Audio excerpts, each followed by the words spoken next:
Hello friend, welcome to my YouTube channel. आज का video ये है गांधी जी का आदर्श समाज या राम राज्य। गांधी जी के राजनीतिक विचारों के अंतर्गत ही गांधी जी द्वारा चित्रित आदर्श राज्य, जिसे वे राम राज्य या आदर्श समाज या आदर्श राज्य, जिसे वे राम राज्य कहते थे, की रूपरेखा देना उचित होगा। गांधी जी ने भी प्लेटो के समान दो आदर्शों का वर्णन किया है, दो आदर्श राज्यों का। एक हो गया पूर्ण आदर्श, गांधी जी ने प्लेटो के समय दो आदर्शों का वर्णन किया। एक हो गया प्रथम हो गया पूर्ण आदर्श, द्वितीय हो गया उप आदर्श। उनकी पूर्ण आदर्श सामाजिक व्यवस्था के अंतर्गत राज्य के लिए कोई स्थान नहीं था। जो उनका पूर्ण आदर्श समाज था, उसके लिए राज्य का कोई स्थान नहीं था। लेकिन गांधी जी यथार्थवादी थे और उन्होंने इस बात को स्वीकार किया कि मानव स्वभाव की वर्तमान स्थिति को देखते हुए पूर्ण आदर्श समाज की स्थापना करना पूर्ण आदर्श की स्थापना करना संभव नहीं है।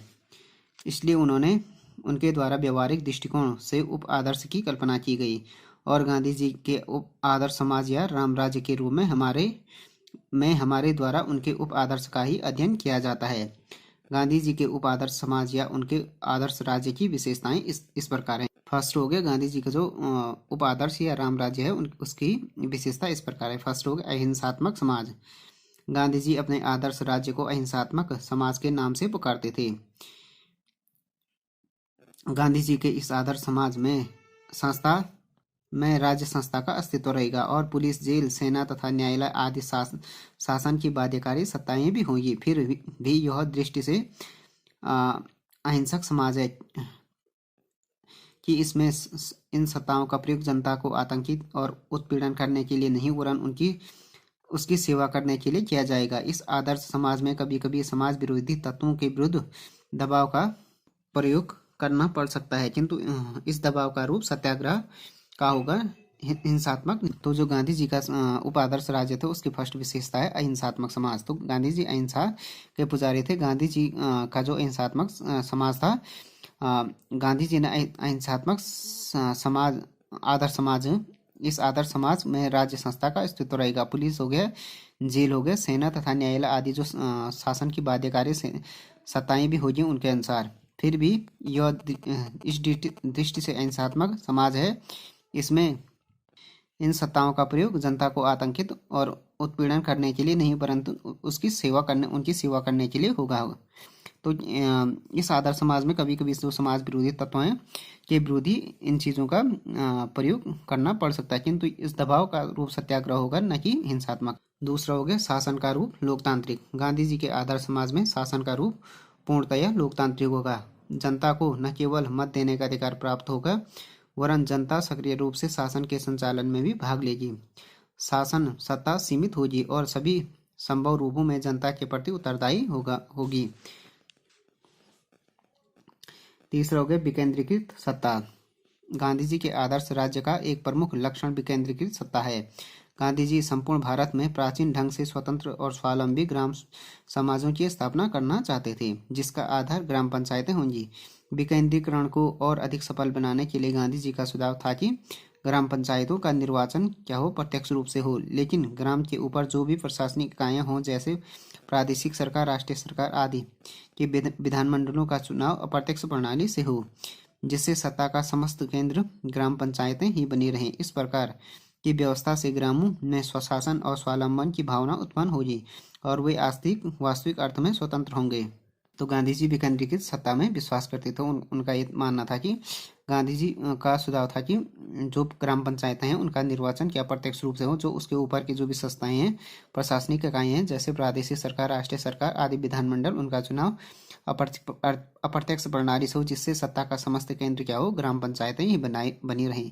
इस प्रकार व्यवस्था से ग्रामों में स्वशासन स्वावलंबन की भावना उत्पन्न होगी, वे वास्तविक अर्थ में स्वतंत्र होंगे। गांधी जी आर्थिक क्षेत्र में भी विकेंद्रीकरण के पक्षधर थे। गांधी जी के आदर्श समाज में आर्थिक क्षेत्र में के अंतर्गत भी विकेंद्रीकरण को अपनाने का सुझाव दिया गया। विशाल तथा केंद्रीकृत उद्योग लगभग समाप्त कर दिए जाएंगे और उसके स्थान पर कुटीर उद्योग धंधे चलाए जाएंगे। तो उनका ये मानना था कि गांधी जी के आदर्श राज्य में आर्थिक क्षेत्र के अंतर्गत भी विकेंद्रीकरण का सुझाव था। उनका ये मानना था कि विशाल और केंद्रीकृत उद्योग लगभग समाप्त कर दिए जाएंगे और उनके स्थान पर कुटीर उद्योग धंधे चलाए जाएंगे। उन मशीनों का प्रयोग तो किया जाएगा जो व्यक्तियों के लिए सुविधाजनक होती हैं, किंतु मशीनों को मानवीय श्रम के शोषण का साधन नहीं बनाया जाएगा। हर गांव अपनी आवश्यकता की वस्तुएं स्वयं उत्पन्न करेगा और प्रत्येक व्यक्ति अपने उत्पादन के साधनों का स्वयं स्वामी होगा। इस प्रकार आर्थिक क्षेत्र में प्रतिस्पर्धा और शोषण का अंत होगा। तो उनका ये शारीरिक श्रम पर ज़्यादा जोर था। उनका ये मानना था कि जो मशीनें आवश्यक हैं उनको तो लगाने जाने चाहिए जो व्यक्तियों के लिए सुविधाजनक होगी, किंतु उन मशीनों को मानवीय श्रम के शोषण का साधन नहीं बनाया जाएगा। हर गांव को क्या करना होगा, अपनी जो आवश्यकता की वस्तु है उन्हें उत्पन्न करने होंगे। हर व्यक्ति अपने उत्पादन के साधनों का स्वयं स्वामी होगा। इस प्रकार क्या होगा, आर्थिक क्षेत्र में प्रतिस्पर्धा होगी, प्रतिस्पर्धा और शोषण का अंत हो जाएगा। चौथा हो गया नागरिक अधिकारों पर आधारित समाज। गांधी जी राम का राज्य स्वतंत्रता, समानता तथा अन्य नागरिक अधिकारों पर आधारित होगा। इस समाज में प्रत्येक व्यक्ति को अपने विचार व्यक्त करने और समुदायों के निर्माण की स्वतंत्रता हो जाए। इस समाज के अंतर्गत जाति, धर्म, भाषा, वर्ण और लिंग आदि भेदभाव के बिना सभी व्यक्तियों को समान सामाजिक और राजनीतिक अधिकार प्राप्त होंगे। का जो समाज होगा आदर्श समाज, वो क्या हो गया, नागरिक अधिकारों पर आधारित होगा। इसमें क्या होगा, किसी भी व्यक्ति को क्या भेदभाव नहीं किया जाएगा, चाहे जाति, धर्म, भाषा, वर्ण और लिंग के आधार पर किसी भी प्रकार से भेदभाव नहीं किया जाएगा और प्रत्येक को सामाजिक और राजनीतिक अधिकार प्राप्त होंगे। निजी संपत्ति का अस्तित्व। इस आदर्श समाज में निजी संपत्ति की प्रथा का अस्तित्व होगा, किंतु संपत्ति के स्वामी अपनी संपत्ति का प्रयोग निजी स्वार्थ के लिए नहीं वरन समस्त समाज के कल्याण के लिए करेंगे। तो जो गांधी जी का जो मानना था कि उनके आदर्श समाज में निजी संपत्ति का तो अस्तित्व होगा, किंतु ये जो संपत्ति के स्वामी अपनी संपत्ति का प्रयोग निजी स्वार्थ के लिए नहीं वरन समस्त समाज के कल्याण के लिए करेंगे।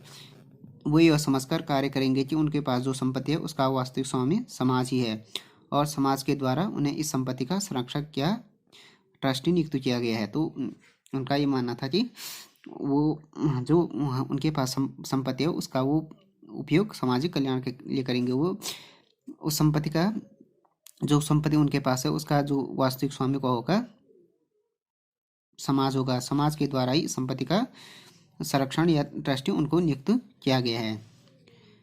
अब हो गया प्रत्येक व्यक्ति के लिए श्रम अनिवार्य है। इस आदर्श समाज में, गांधी जी का जो आदर्श समाज में, प्रत्येक व्यक्ति के लिए अपने भरण पोषण श्रम करना अनिवार्य होगा। कोई भी मनुष्य अपने निर्वाह के लिए दूसरों की कमाई हड़पने का प्रयत्न नहीं करेगा और बौद्धिक श्रम करने वाले व्यक्ति के लिए कुछ न कुछ श्रम, शारीरिक श्रम अनिवार्य होगा। सभी व्यक्तियों के द्वारा कुछ न कुछ शारीरिक श्रम किए जाने पर समाज में वास्तविक समानता स्थापित होगी। तो यह है कि प्रत्येक व्यक्ति के लिए क्या होना चाहिए, वास्तविक श्रम के लिए श्रम अनिवार्य होना चाहिए, वो शारीरिक श्रम।